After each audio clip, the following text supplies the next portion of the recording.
Saksakallan gunarnavasya Vande Guru Sri Charanaravindan.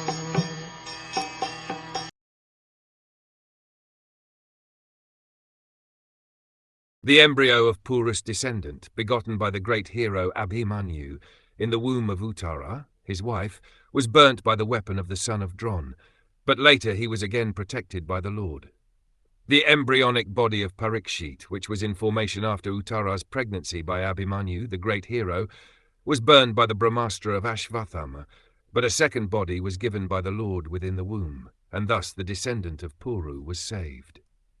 This incident is the direct proof that the body and the living entity, the spiritual spark, are different. When the living entity takes shelter in the womb of a woman through the injection of the semen of a man, there is an emulsification of the man's and woman's discharges, and thus a body is formed the size of a pea, gradually developing into a complete body. But if the developing embryo is destroyed in some way or other, the living entity has to take shelter in another body or in the womb of another woman. The particular living entity who was selected to be the descendant of Maharaj Puru, or the Pandavas, was not an ordinary living entity, and by the superior will of the Lord he was destined to be the successor to Maharaj Yudhishthir.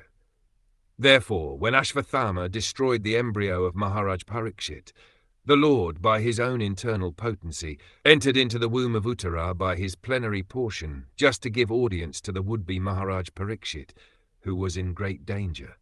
By his appearance within the womb, the Lord encouraged the child and gave him complete protection in a new body by his omnipotency. By his power of omnipresence, he was present both inside and outside of Uttara and other members of the Pandav family.